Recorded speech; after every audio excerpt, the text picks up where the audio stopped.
I'm a madman, I'm a lunatic, bad man, poison the water in your community. My name is Kefka, and I'll wreck ya. Pause for the break, after which I'll disrespect ya. What's up, my wizards? Dev, SVMTG, down there on the YouTube's got decks and stuff. Here's the thing that a lot of people are super stoked for, and I don't blame them. Been playing with the deck for a while now, 2 different versions of it, and it's awesome. I'm going to give you a double deck tech today, one budget, one competitive. We're going to talk about black-red vampire madness. Crazy vampire people. Quick pointer on madness, because a lot of people are seeing this ability for the very first time. Most asked question is, can I play creatures and sorceries and such with madness on my opponent's turn, instant speed, whatever? Yes, you can totally do that. Whenever you discard a card, you can play a card with madness regardless of what its type is and regardless of when you're doing it. 24 creatures in the budget deck, and I should start with 3 copies of Falconwrath Gorger, because the thing actually is a boss. Lay your fears to rest. It's actually a good card, I promise you. I do want to point out that price is like half the cost of the deck right there on pre-order, and that'll probably go down, but the card is very important to the structure of the deck, and $3 is the most that we'll spend on a single card in the whole deck. One thing I want to say about this card, I was worried it would be a really bad top deck, and it's not the best top deck ever, but there is one thing going for it that I hadn't really foreseen when I was looking at the card. Now that I've played with it, I can see it. You draw it late, say in top deck mode, which definitely happens in this deck. You discard cards a lot. You draw it late in top deck mode, and you can play it. Every subsequent creature that you ever draw from that point out, you can both play and satisfy any discard outlets that you have. So you have an Aire Falconwrath you haven't flipped yet, transformed yet. You can go ahead and pitch that card and still get to play it onto the battlefield. It becomes a problem a little bit late when you get cards that, like, you want to pitch to discard outlets to put them online, but you don't want to pitch them, you want to have permanents on the board. So there's a push-pull. Once the Gorge is out, you don't have to make that decision anymore. You can go ahead and discard something to, say, Ravenous Bloodseeker or Aire Falconwrath or Elusive Tormentor, and also be able to still play the creature. That's actually really important when you're in top deck mode, that you kind of get to do 2 things. That's actually good. I'm playing one more 1-drop here, and that's Indulgent Aristocrat, just a 1-of copy, and it's proven to be pretty good when I do see it, but you don't need to see it all the time or anything. In the budget deck, we don't have the same options that we do in the competitive deck. The competitive version, we have Olivia, we have Drana, and we have a couple of other things. In this deck, we don't have that at all. So this is definitely the easiest and cheapest way to put a bunch of counters on our whole team, which can be good in all kinds of situations, and can be done at instant speed. So yeah, the card is actually pretty good when you see it. 4 copies of Aire Falconwrath in the deck, and hey Ziggy. And this is like a super duper key amazing card in the deck. Turns out this thing is also really real. You play this on turn 2, you transform it on turn 3, often discarding, say, a Fiery Temper or a Lightning Axe, and it still gives you mana left over to play any like 2-mana guy in the entire deck, or a 2-mana spell for that matter. So, have absolutely loved this freaking thing, and is incredibly aggressive when it turns over, when it transforms on turn 3. You're dealing 3 flying damage like most of the time, especially in a format that doesn't have Manus Rider anymore. So, this card is awesome. 4 copies of Olivia's Bloodsworn in the deck. This is sort of our forerunner of Slaughter, you know. It doesn't have the 3 power, but does fly. We don't care that it doesn't block, you know. We're super aggressive. We could care less. Really, I'm just worried about the interaction between Bloodsworn and Falconwrath Gorger, because it's awesome to like have a Gorger out and, say, a Ravenous Bloodseeker. You discard something to Bloodseeker, make it bigger, play it with Madness, and you can also give it haste that same turn. I mean, that seems like a pretty good turn to me. So all those cards work in conjunction very well. 4 copies of Ravenous Bloodseeker. This is sort of the other 2-mana discard outlet, you know. Aire Falconwrath is way better, but I do like some things about this card. First of all, we just need another 2-mana discard outlet that stays on the board. That's important. But moreover, this card sort of gives you a subtle option to either block that small guy and say no harm, no foul, our creatures stay alive, or discard something, get the Madness, and trade up. You know, we can kill a 3 toughness creature with this and play a card with Madness at the same time, which is pretty hot value and sometimes worth the trade. So that option is there, and it's definitely worth pointing out. 4 copies of Incorrigible Use. In the budget deck, this card is amazing, it turns out. On turn 3, there's the old trick that a lot of people are talking about. It's already an old trick. Aire Falconwrath on turn 2, turn 3, Incorrigible Use, swing 7 by swinging both creatures. You can also do that with Bloodseeker, by the way. If they have no blockers, it's almost guaranteed 7 damage. Incorrigible Use has been pretty darn good, it turns out, when you can do that. It doesn't happen all the time, but we are playing, 8 2-mana discard things and 4 copies of Youths, so definitely a play that comes up from time to time. In the budget deck, our finisher is going to be 4 copies of Elusive Tormentor. Competitive players should probably stick with Kalidas. There, I said it right. But in the budget deck, this card's actually been super good. I'm actually kind of stoked about it. If they target it with any removal, just pay 1, transform it, and that removal is nullified. The only things that can really kill this are Languish and Languish in the format, you know, once it flips over at least. So, and when it does flip over and you swing in, it's a more or less guaranteed 4 damage, which can be pretty effing good. So, and it's a, you know, Madness outlet, you know, discard outlet for Madness. So, a lot of good things about this card. Virtually unkillable, which usually makes for a pretty good card. We're playing 12 spells in the deck, and a lot of 2-ofs exist here in our spells. That's because we want to do some very specialized things, and we just want to use certain slots to do those things. Starting with 2 copies of Duress, that's an example, because we want to be able to get removal into especially sweepers out of their hand. The deck is pretty vulnerable to sweepers, especially Languish.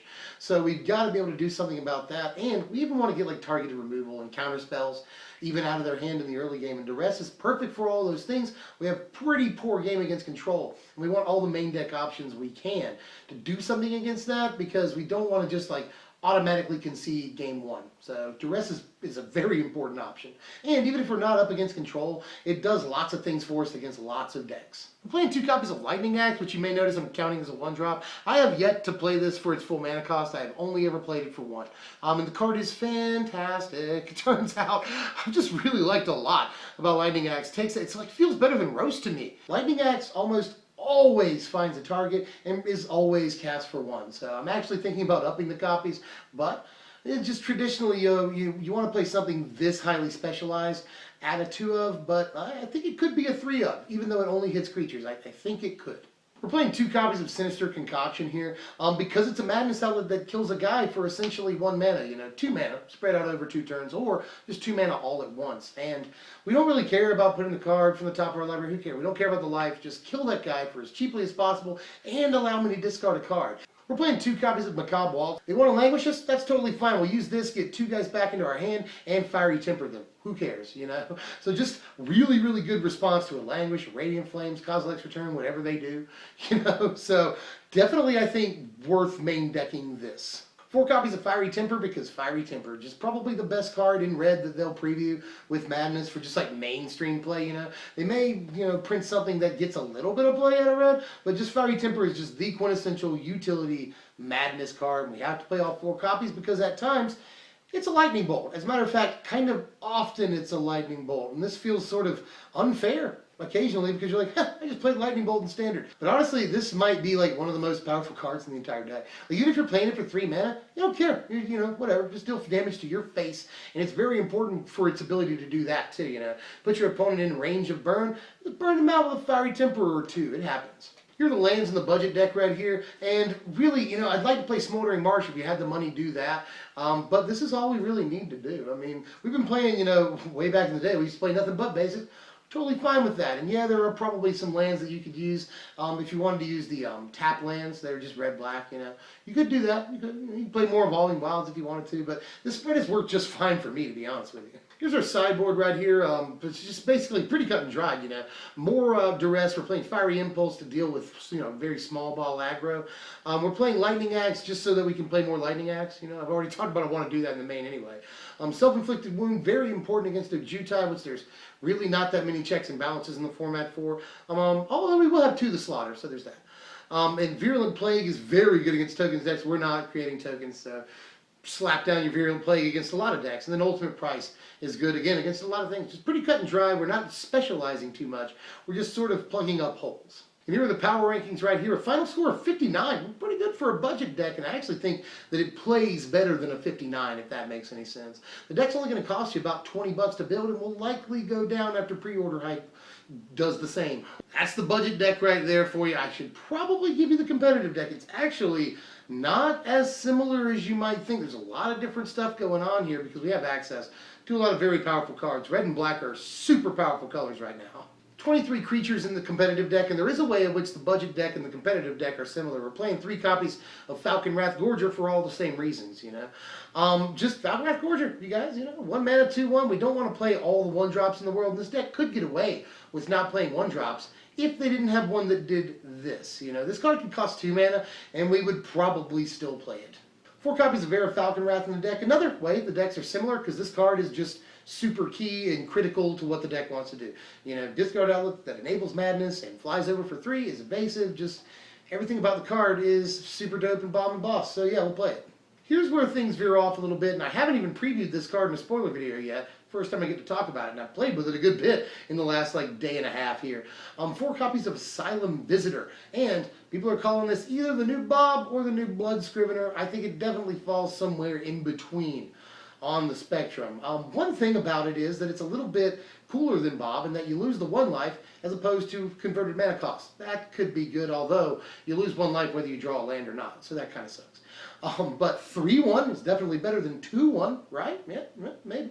Better than Blood Scrivener, definitely, because the madness is actually cool that you can, you know, discard this and then madness it in. That's better than Blood Scrivener right off the rip. The extra power is better than Blood Scrivener, and the fact that you can draw essentially 2 cards in a turn cycle off of this guy is pretty dope, although that doesn't happen super often. One thing about this I do want to point out that may be slightly bubble bursting, but I haven't seen anybody else talk about, is that very late in the game when you top deck this and you're sort of in a war of attrition, it kind of sucks because you won't draw, almost guaranteed, the card during their turn. What will happen almost every time from my experience with the card so far is they will draw a land on one of their, you know, next couple of turns and just elect to hold that land in their hand, thus never having to, you know, let you draw a card on their turn. That's kind of come up like 3 different times in the 9 games I've played with the card. So that happens kind of a bit, but still lots of incremental value off of the card is available for you. You know, you can definitely discard a lot of your hand in this deck and just get a lot of value every single turn. You'll at least draw the card on your turn, so there's that. Overall, Asylum Visitor is dope, but it's probably not Dark Confidant. But also, the other end of that spectrum, it is not Blood Scrivener. I'd say it falls somewhere in the middle and will not be Bob. Probably not going to be Bob, but is also not going to be resigned to the whatever Blood Scrivener was after the hype settled down. I've elected to play 2 copies of Olivia's Bloodsworn in the deck. You know, we have Olivia herself in the deck, and that helps give creatures haste too. So we don't have to play 4 copies of this, although it is still evasive. But again, Olivia is also evasive, so it just feels like second in command to Olivia, which is kind of really good design. But I'm still going to play it because it's a pretty good 2-drop, but just not the best 2-drop we could play. But we still, I think, should play the card. 3 copies of Olivia herself. Dumb name, dumb sword, dumb art, but amazing card. People are right about the stats. 3 mana, 3/3 flyer is always good. We saw that on Manus Rider. And even though this doesn't have all those crazy abilities, you know, she's not in it for herself. You know, she helps out your creatures later on. The only thing that I have to say about this that's sort of negative is that it's not sustainable. In no way is it sustainable to both play a creature and discard a card all the time. You can't go more than a couple of turns doing that, but the creatures that you are able to do it to get a little bit bigger and gain haste and come out of nowhere as big dudes. So that's good. 2 copies of Drana, Liberator, or Malakir. Just another super important 3-drop, right?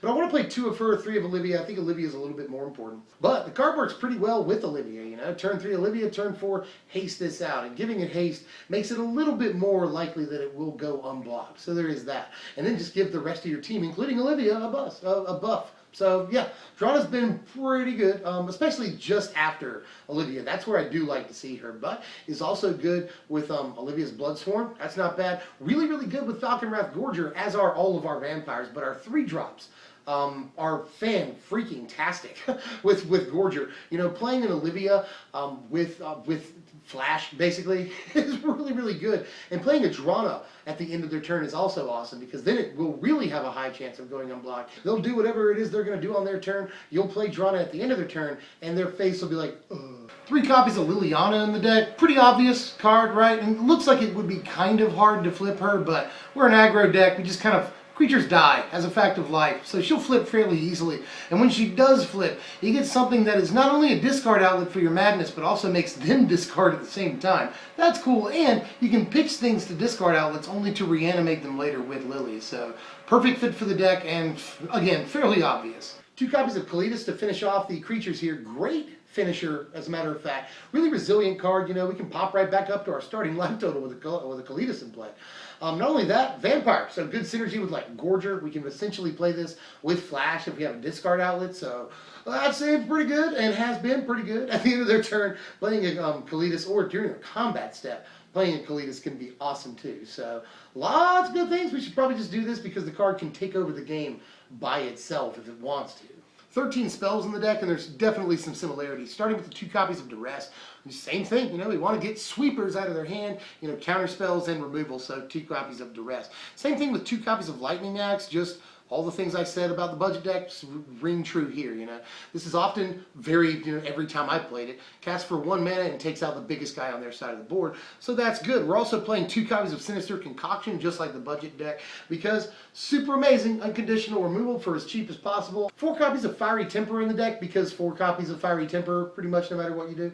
And then 3 copies of Kolaghan's Command, which I booted out Macabre Waltz for, because this card is just a way better version of Macabre Waltz. Note that it does say target player discards a card, so you can use this as a madness outlet in a pinch if that's what you want to do. Not only that, but really important, it can put creatures back in your hand that you discarded for, discard outlets that didn't at the time at least have madness. So that's a very important thing to consider with Kolaghan's Command. Just card is really good. Card is really freaking good. Here's the lands in the deck. We're playing 24 of them, and hey, I've added Smoldering Marsh. Pretty much the big difference here. You could play like Mortuary Mire if you wanted to. I just don't really care to be honest with you. So this works for me. And here's our extraordinarily similar sideboard. I think the only thing at all that we've changed is we've made room for Transgress the Mind, mostly because of the presence of Asylum Visitor in the deck. We want to have as many ways, not only of getting sweepers and stuff out of their hand, another thing that Transgress does, just like Duress does, but this is able to, maximize the number of cards that will help us get cards out of their hand so that we can draw more cards off a Visitor. It does, little push towards that direction is always good. And here's the power rankings for the deck, a final score of 70. And people that watch the channel will know that that is a pretty darn good power score, up there with some of the more powerful decks that we've done.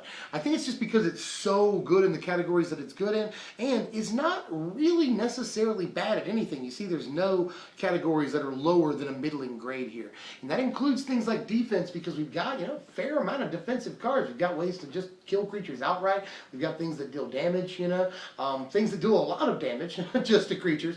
So this is actually a fairly well-rounded deck that the only problem is it sort of runs out of gas a little bit too early, and that hurts its resiliency. But in this deck, we get a higher resiliency mostly because of Kolaghan's Command and how good that card is. And this deck right here will cost you about $200 on TCG Player, which is a pretty penny, but again, way less than a playset of Jaces will cost you. So this standard, note there's a lot of powerful cards in this deck, and $200 is not really the worst price tag ever for a fairly competitive deck. Or at least I think it is. So proxy it up, shuffle it up, play the games, and let me know how you feel about this one. Next up, I think I may build Esper Control, and yes, I do think Esper Control is possible. I do think 3 colors is possible. Right now, for Esper, we have Shambling Vents, we have Kazel Koilos, we have Prairie Stream, we have Sunken Hollow, the Battleland that's Black Blue. We have a lot of ways to make 3-color decks in the format. I think Esper Control is still looking pretty strong, so I might build that next, but let me know what you want to see. I'll get right on it. And yes, I'll build Werewolf soon. I've already gotten emails requests for it. If you enjoyed the content, do me a solid like, share, comment, and sub if you're new. And I'll see you guys later. I'm Dev from SBMTG. Thanks for watching, my wizard.